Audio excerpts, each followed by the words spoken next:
I started with 200 grand in student loan debt and a house and was upside down. So credit cards were my only option, but we built that from an ownership portfolio of one single family house in '09 up to today on about 1,200. And then we third party manage about another 400.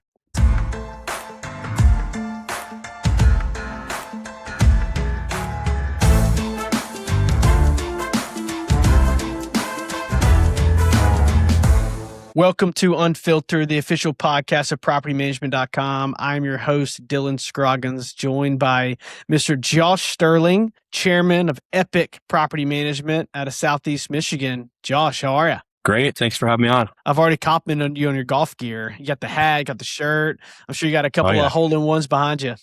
Not quite. Working on that. Yeah. Have you already hit one? No. I've come close, but I think that's what keeps you coming back to that game. Well, you've probably gotten closer than me. I've had like a resurgence with golf the last year and a half. I grew up like working at golf courses and even caddied. I swear that was the best job I've ever had, is being a caddy. But man, you get momentum, and then if you don't keep playing, you lose it. I know. And hitting that great drive or that great approach shot, that's the one that keeps you coming back from the next 20 that don't go great. So it's a frustrating game. Maybe that's what we need to do. I feel like at Broker Owner and some of these conferences, like the running and the exercise and the 5Ks are getting popular. We need to just go hit some range balls. We need to say, hey, look, take a break from the seminars. Let's go hit some range balls. Maybe that can be our shtick. Were you at Broker Owner a few months ago? No, I wasn't. I heard about it. I heard it was great. Yeah, you got to fly down there, man. I know you mentioned being in aviation and stuff. Nothing's stopping you. No, definitely. I'll try to make the next one. Next one. Well, good stuff. Well, hey, we appreciate you coming on. I know Matt and Chuck spoke really highly of you in regards to a lot of the technical things that you're building. We will get to that, but just to stick on theme, at least at the beginning, would love just to hear like high level a bit about Epic Property Management, just where you're at today, and then just a quick little background on how you got started into property management and how you got to where you are. Awesome. Yeah, happy to. So I guess I'll start. It's pure accident. I'm supposed to be an airline pilot, and went to school for that. I'm just timed that completely wrong in a bunch of aspects. I started, college for that a week before 9/11. That was pretty hard on the industry. And as it picked up in about '05, right about when I was getting done with school, I got on at the airlines, which was pretty fortunate, or so I thought. And that unraveled pretty quickly in '08 with the Great Recession. So, all I'd known my whole life was how to fly airplanes. And I walked into work one day, and through, really no fault of my own or any of my colleagues, we were all getting 50+% pay cuts. And there was, fear that the airline was going under that we were with, which it eventually did. And so I realized pretty quickly that I need to do something else. I'd always been told growing up, go to college and get a good job and buy a house for yourself. That's the American dream. And I came from certainly a, middle class or lower middle class, upbringing. I'd done all those things. And I looked down at like 23, 24 years old, and I said, man, I've got nothing to show for that and not a bright future. So I took a bunch of 0% credit cards, did the balance transfer thing, and went out and bought one single family house with that in about September of '09. And so that grew and grew through single, and I'm happy to talk if we have the time on, what we ended up doing to get that capital. But I started with 200 grand in student loan debt and a house and was upside down. So credit cards were my only option, but we built that from an ownership portfolio of one single family house in '09 up to today on about 1,200. And then we third party manage about another 400. Wow. So you said you own 1,200, then third party managed 400. Is that right? Right. On top of that. Yep. For the record, this is not financial advice for any young bucks out there. Don't do what you did, but it did work. Right. Right place, right time. I totally agree. And, I certainly would never take that risk today. But when you're, my comment was, if I'm already broke, I might as well be broker. Yeah, seriously. Oh man, that's wild. Yeah, because I graduated in '09 from college, and I think the recession really hit formally, I guess, in fall of '08. And I remember looking at the headlines of the Wall Street Journal. I didn't really know what it meant, right? Like I didn't really know any different. But then when you hit the job market in '09, you're like, whoa, I'm competing with jobs with like 44-year-olds and I'm 22. Like, what is going on? It really smacked you in the face. Yeah, it was a tough time. And that was, about the exact same timeline I was on. I realized that my skill set was not very desirable, and I didn't have any other skill sets. So that's a scary thing. Yeah. Flying planes. Well, you're much more qualified than me. So, well, that's awesome. Yeah. I know you mentioned earlier just about kind of the cumulative growth. Well, let's talk about those 1,200. So that was what, almost 20 years ago or close to it, when you bought that first. Do you still own that house? I do. Ironically, up until about a year ago, I could have said, yes, I still have the same tenant in it. Wow. Yeah. And that just turned over after like 18 years or 16 years or something crazy. So Yeah. Did you all have like a ceremony or something? I feel like that's a I big should deal. have. And no, it was just a sad day. I'm luckily not too much in the day to day. So I just looked at our turnover report and realized that, that was, the original house turning over for the first time. No way. Well, that's awesome. I'm glad you still have that house. That's pretty cool. So Yeah. tell us more about the operation. Once again, I know you gave us a breakdown, but yeah, give us a good snapshot of your team. I think you said it's all single family. Would love just to hear a little bit more there. Yeah. No, so we're, we started single family, right? And eventually that naturally, especially on the acquisition front, we're sending multifamily. So I guess to get a little granular on that, something that I think is unique and that has really structured the way our operation's set up today is I look at real estate in three different buckets. You've got your small property that can be a single family or up to like say a 20 unit apartment building or less, right? And then you've got your large on the other end of the spectrum, which is say 100 units plus, specifically that it will support on-site management. And then you've got your middle of the road mid-sized multi 20 to like 100 units that won't support on-site management, but are certainly too big of a scale for the mom and pop or the one-off landlord to really run well. So what we found is as I started accumulating capital and recycling capital, I could start buying bigger deals. I found that I was not intentionally, but because there was value in those mid-sized multifamily deals, I was acquiring a lot of them. And in hindsight, the reason that is because they're really, really hard to run. So the institutional money that can go buy a 300 unit deal, they can't run a 50 unit building in Wyandotte, Michigan. You can't run it without on-site staff and it won't support it.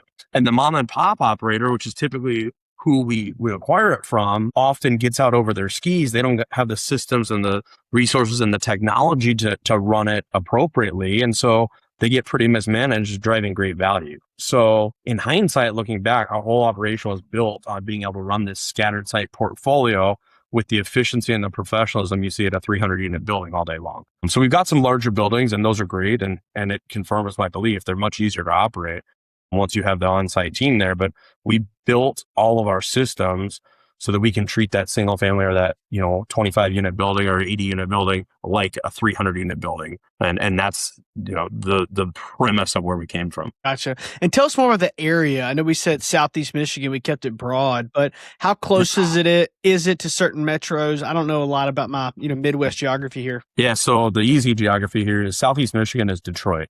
We don't touch Detroit. We won't even third party manage in Detroit. So you have to carve that out, if you will, geographically. So effectively we go from what you would think is Southeast Michigan with the exception of Detroit all the way into Northern Ohio. So think Detroit and Toledo and every market around there except for not into the city of Detroit, which is a whole other animal. Gotcha. So let's backtrack a little bit. And this is maybe because it's graduation week here in Birmingham and you see everybody, throwing their caps and all the things. I've never really asked this question because I don't know the demographics of our listener and how many folks we have who are like entering the career of property management. My assumption is that it's more property management owners who are always trying to find a nugget from other fellow owners. But put yourself in the shoes of graduates right now. And I think I even saw on YouTube that a couple commencement ceremonies, the speaker got booed for mentioning AI. So you graduated or started work, and I did too, in a very challenging time economically. What advice would you give to someone, or what strategies would you try to implement if you were a new grad today trying to specifically get into real estate in this market, especially with AI and all the things looming? Yeah, I'm a big believer in owning assets. I think that obviously nobody knows where AI is going to go, but I think that just what's transforming right now as we speak from an admin standpoint and things I wouldn't want to have a law degree right now coming out of school. Like that would scare me, right? ChatGPT sometimes can be a poor man's lawyer already and it's going to get better. Obviously a marketing degree, things like that I think are tough, but I think that owning assets, it's going to be hard to replicate. Going into service type businesses where I think that's at least a little safe for a while, but how far are we from having humanoid robots that can act as maintenance techs or plumbers even? Mm. I think until that comes, those are really desirable trades, being in the trades businesses, which we also operate a trades business as well. But yeah, scary times and a lot of unknown out there. Yeah. Do you talk about AI a lot in your business? I mean, I know you mentioned that you're a very autonomous leader, right? You give your people a lot of freedom, but how often is that coming up in your weekly or monthly meetings? Honestly, not much. One of our big, unique moat that we've had for about the last probably 8 years, 8 to 9 years, is we built a back office custom software. It's truly the backbone of our operation. And for us, it's the reason that we were able to grow beyond. I think there's like a 300 unit plateau where a lot of owners don't get above that, give or take. And this is what allowed us to grow beyond that. That moat, though, I think will be eroded by AI eventually. So not that it comes up so often, but we are working on ways that we can implement AI both in our custom software and into our daily workflows. A good Gotcha. example is, we're recently onboarding with Rent Engine, which I had not used previously. It's a little bit of a love-hate early on, but what a great use of technology that can really drive some efficiency from our operation. Yeah, that's awesome. Yeah, they're good people. They had a booth at Broker Owner. I got a chance to hang out Oh, cool. with their founder there, and they seem like they're building something strong. They got great scores on the vendor performance index too. Yeah, I'll tell you what, I'll speak to their, as a very new client with them. We've been onboarding all week this week. And they're very responsive, not even responsive to questions, which are great, but when there's actual tweaks to the system, they're quick. They're not bureaucratic. So they've made some tweaks with like 24 hours notice that fit our operation. I thought it was impressive. So, Cool. But And you that's where I said think that, the industry is going. so you said that you were implementing Rent Engine and building alongside it. Tell me more there. So, no, not really what we've built and what's been our secret sauce, if you will, the last few years is a custom back office software.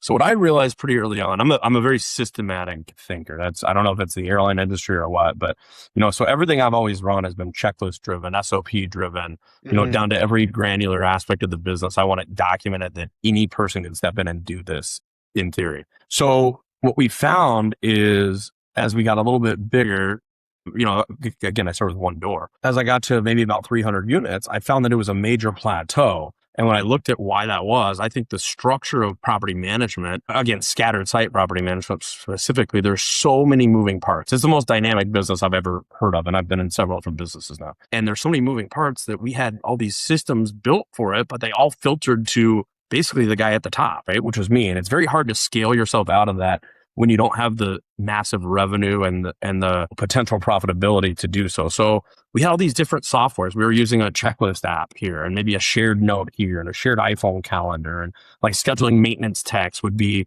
15 different colors on, or at that time, even 4 different colors on a Google Calendar. And it was just a mess. That was the initial software that we built, was to tie all these subsystems together. So it would flow, let's say a turnover, for example.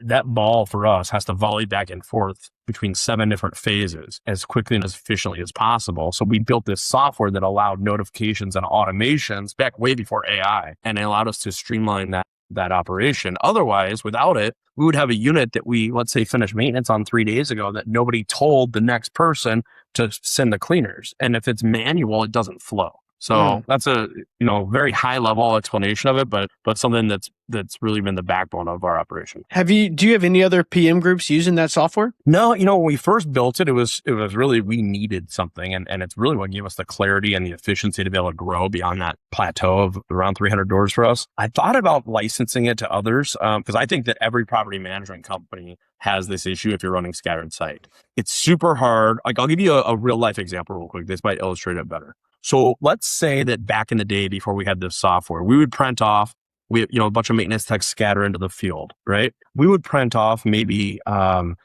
6 or 8 or 10 work orders per tech for that day and say, okay, go bang out these work orders, right? And they'd go off and do their work and come back to the mothership at 5:30 at night, and they'd throw all these work orders in a bin, and they would write on there, okay, it's complete or it's incomplete or whatever, right?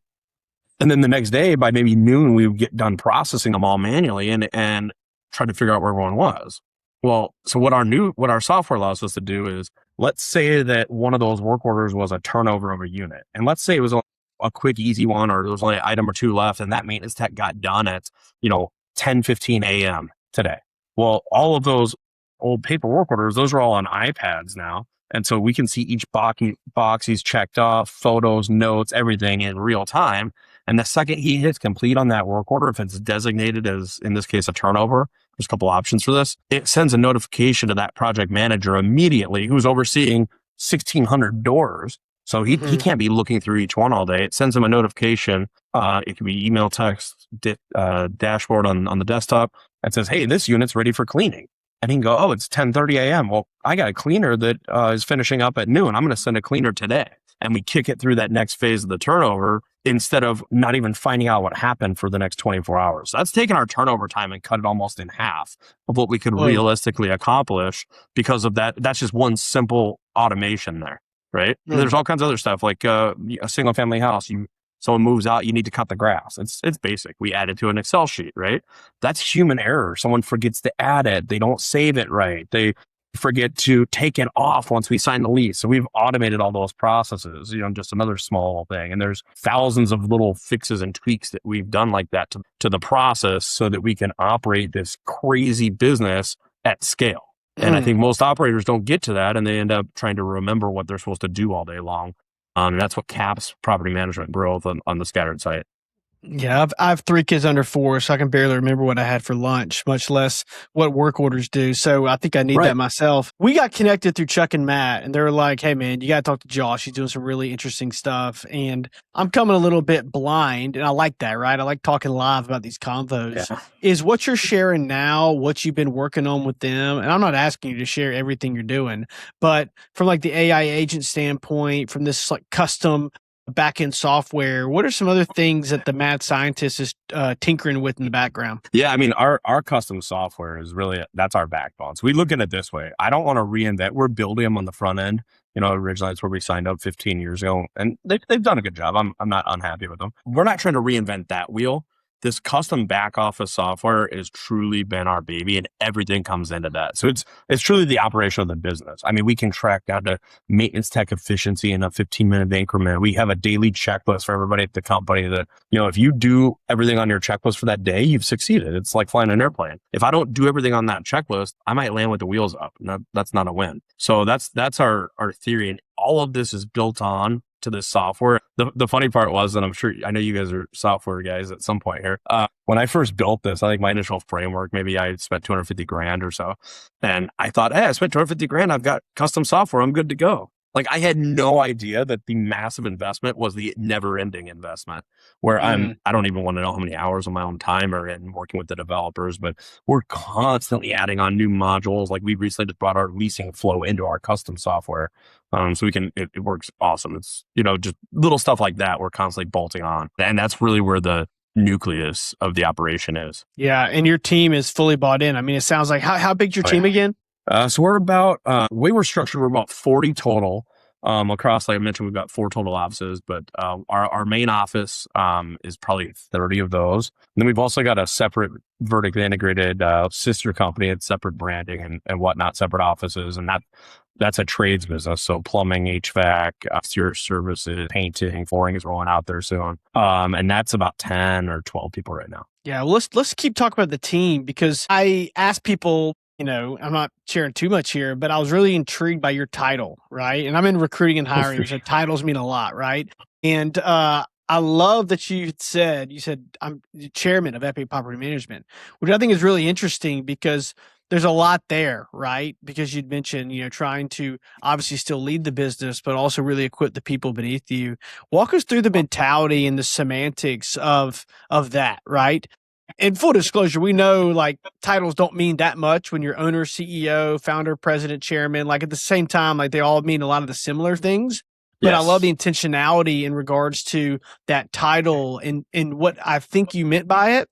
So tell me more about kind of your position in the company now and what leadership looks like at scale.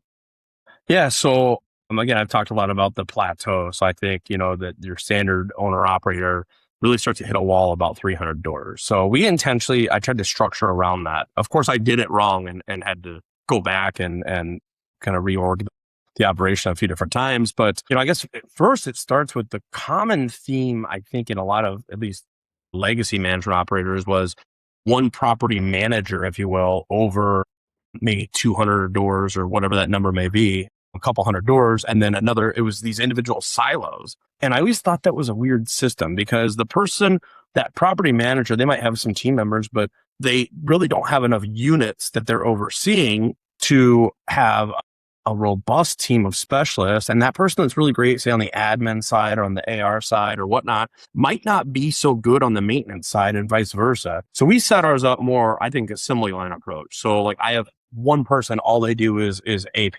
Another person, all they do is maintenance dispatch. Another person, they're just a project manager across a portfolio or a couple of those. Right. And so we're kind of set up that way. And then, just general org of the operation, I think of it like a pyramid, right? And you've got your entry level, your kind of management level, a director level, and then a COO. And then I'm ideally sitting above, or I'm sitting above that person there, that COO. And split down the middle, half admin, half maintenance side, right? Which is probably more like 60% maintenance, 40% admin, but regardless. And so with that structure, we allow each person in each spot to run their respective small little piece of the operation. And we give these people a lot of autonomy too, because again, being scattered site, I can't have a project manager who would be like a second tier, employee second level in the organization. I can't have him having to come back to me or my COO or even a director above him to get an approval for a $8,000 roof on a single family home. We've got to have our team know that this is our procedure. This is how we operate. This is our culture here. We're going to maintain nice units. We're going to fix things that are broken, things like that, and give them the authority and the autonomy that he can actually write that check. Now there's checks and balances in the back end to compare budget versus actuals and things like that. And there's certainly the ability to escalate something up the chain if you need, but our goal is to give autonomy at any level, even down to, our admins are approving applications and things like that. On a normal day to day, that's the goal, to let everybody have as much autonomy and range as they can. And that keeps us efficient and able to move quick and make things happen. I respect the technicality and even the checklist with that, because in the hundreds of conversations I've had with property management owners the last couple of years, when it comes to the operations and the turns and the work orders, it's like you said, like very documented, et cetera. But sometimes with the team, it's just all over the place. This person has this title, this person has this comp, this person, we don't even know what that person does. So taking that checkpoint mentality to the structure of the team and how they're being led. And I bet the custom software and the way you have everything like regimented in addition to the autonomy, I am very confident that's contributing to just really good retention on your end, because people aren't questioning what their role is. And when you have confusion, that's when you have a lot of people looking to maybe explore other options. Yeah, no, it's been a great team. And, obviously we had a lot of fairly rapid growth. And so that's always great for culture, right? So I've got people like my director of admin, for example, started as a weekend part-time receptionist for us years and years ago. So it's been cool to see people move up the chain like that. We've got a bunch of examples similar to that. That's awesome. That's always a good, culture boost as well. So segue, I'm always looking for a thread up the chain. Let's zoom out a little bit. Property management as a whole. What gets you excited about the industry right now, even amongst a lot of the, I don't know what you want to call it, like the economic environment right now, and that's bound to change even within the, weeks it takes to edit this podcast. But tell us what excites you right now. And then in addition to that, what concerns you right now about the industry? Love it. So, what I think property management has become, I often tell people this business today in 2026 is multiples harder than it was in 2019. Inflation, and every market's going to be a little bit different, right? But I'm speaking mainly for Midwest markets, and inflation, I would say, is 50 to 60% up on average. We have certain line items that are up 100%, right? Or more. Whoa. While rents are up maybe 10 to 15% in the last 5 years.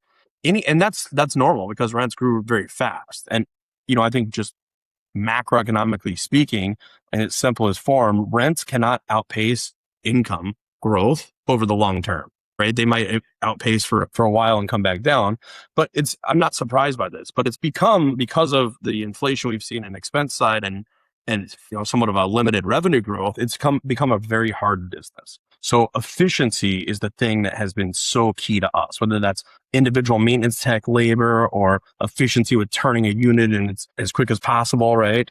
Or minimizing turnover, which is my number one thing. Like that's always been what it's about. But where the industry, I think, is going is to automation. And so I think when you combine the automation with the efficiency, I think there's so much potential there. And we're going to get to be such a lean operation. And I'm sure most management companies will, by combining the automation and the efficiency mindset that we've had to really adhere to, especially in the last 5 years. I think that the next cycle in the market, when there are more, deal flow for the guys like myself acquiring assets, or for investors acquiring assets, they're going to need management companies. I think when that comes around, the people who embrace the efficiency and translate it into automation are going to be the winners. I've heard people say before that their number one priority is turnover, but you sounded really adamant that your number one thing really is turnover. Tell us more about that. Yeah.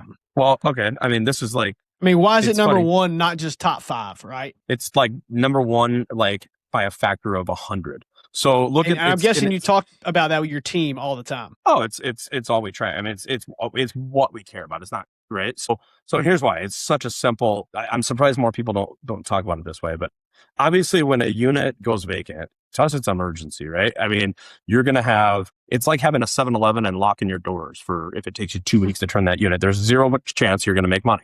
So we need to get that unit turned right away. But more important than that is, why are we having a turnover? So the industry average, you guys are with the tech and data you have could probably, quote this exactly, but the industry average from the data I have is typically between 45 and 55% turnover is about what most operators are going to see, right? So we tracked 18.2% for 2025 as a whole. Whoa. And that's my goal. And here's why. So if you look at your expense side of the equation, I talked about efficiency, right? Yeah, we can drive our costs down on our landlord tenant, or we can drive our costs down on repairs as efficient as we can be, right? We can drive our costs down on utilities by auditing water bills, things like that. And we do all those things. But a turnover is going to cost you minimum $3,000 by the vacancy time, the new lease up cost. Even if the unit's in good shape, you got to fix things that probably aren't.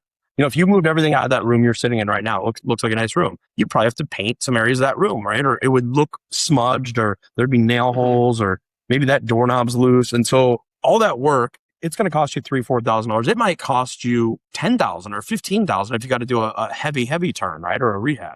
So the more we can minimize that number, everything else on the expense side pales in comparison, right? If I can not have that $3,000, $4,000, $5,000 massive expense because nobody moved out. Like I talked about, I think that first unit I ever bought where someone was there for 16-ish years. So how do we do that? For us, it's so simple. It's the nicest property in the market. So we're going to do great, nice high-end rehabs, and we're going to maintain it at a fair market rent with the most professional management. And that's the one that's hard to get. And so the way we do that is, we call it the Epic Advantage. It's on our website or the owner section. But like, our office is open 7 days a week until 7 p.m. every night. Like, just like to give you an idea of how much we care. We've got a fleet of 40 brand new vehicles with uniformed staff that shows up. There's they're trained, whether it's fair housing laws or maintenance procedures or whatnot. It's like walking into a 300 unit building at that little 24 unit or that single family, or maybe that larger building we run. So and there's a ton of stuff we do, but to make that professional end cause people to not want to move. So for me, that's when we talk about turnover, of course, once we do have one, I need to get that unit turned as quickly as possible. That's where our software comes in. But the operation is built to minimize turnover, because I can crush it. I'm an investor at heart, right? And all of our clients are investors, whether they chose to be or accidental. So if I can improve your bottom line, and the best way I can do that is by not turning over your unit or turning it over as little as possible. We're going to be I don't care how efficient somebody else is at any other line item. It doesn't even come close. Yeah, I love that, because a lot of people talk about, even the job descriptions that I'm doing on the recruiting side, they talk about a KPI being like turnover speed, where you're kind of like, hey, let's not focus on turnover speed. Let's just focus on never having a turnover. Then we don't have to worry about the speed. That's people are going to move for life events, right? That's going to happen. Job change, divorce, marriage, whatever, right? But if we can minimize that, and I think our data speaks to that, it's just, we're doing things our competitors don't do. Yeah, I love that. We had Stephen Glover on recently out of Peak Property Management in Virginia, and he mentioned almost the same thing you mentioned about the details, even in what your team wears to the site, of having nice branded. It sounds like y'all have some wraps. I'm sure they have it as well. But man, that just gives this feeling of like, hey, I'm being taken care of. And you do see it a lot in multifamily, but you don't see it as much in single family. And those little things are just massive signals whether it's pest control, home services, whatever, like that professionalism resonates and just has a strong first impression. Right. So if you're in an apartment or a house that is beautiful, it's got granite and stainless, it's as nice as anything you can ever find, nicer than anything in the market. Your rent's fair, and your management team is the utmost professionalism. You're not going to move unless you have to, and that's our goal. Yeah. And the competition that we're up against, they're closing at 4:30 on a Friday and not to answer the phone again until Monday, and they show up in a rusted up pickup truck with a dude who's 2 Bud Lights deep and a plumber's crack trying to fix your sink. It just doesn't work. So we're getting out of that stereotypical small operator, even though we're operating properties that are typically, accustomed to that type of operator. I think that's really the difference. Well, it goes back to a common theme of property management business model and just a software as a service business model are so similar, is that once you get those customers, you just want to keep them because churn is what kills you. And even if the client acquisition cost is higher, get the customer and just keep them forever. And, for our model, and if I had to go pitch this to an owner, right, what I would tell them is, look, I'm my primary client. So you're bringing your property on here at Epic, it's treated as if it was our own. We don't have a differentiator in our systems for our own wholly owned units. Yeah. And our goal is to make money with the property. So this is how you do it. You have the most professional management. We minimize that turnover. And if we do have one, we're tracking efficiency of that turn and the speed at which we can do it. Right. So that's how every owner gets treated because that's how we treat our own properties. They love that too. This has been awesome. I feel like we should talk for about another 45 minutes here, but let's start landing the plane here just a little bit. In regards to just the industry as a whole, we've already touched on AI. Is there anything else that you feel like people should be paying attention to that may or may not be getting blasted on LinkedIn right now? Yeah. I mean, it's not a sexy industry, So to me, efficiency, right? Like that is the key to your operation, whether that's efficiency that I don't lose track of where a maintenance process or a turnover process is, or whether that's efficiency into, minimizing the expense side of the equation for whatever. I think that's doesn't get enough attention in the industry. And even though automation is going to save a lot of that, I think that's the key to success here. Love that. Yeah, it's not just about door count. We got to get away from just asking, what's your door count? What's your door count? What's your door count? Like it really doesn't matter because there's a lot of really happy and wealthy people at 500 doors and a lot of miserable, just burned out, straggling people at 2,500, right? Like door count just does not matter. I mean, it does, but it doesn't. Right. You've been in the game a while, so I think you'll have a really good response to this question. This is something we ask everybody. It's more of a personal note. All right, it's been close to 20 years now. In some form or fashion, you've been in property management. How has being in property management changed you as a person?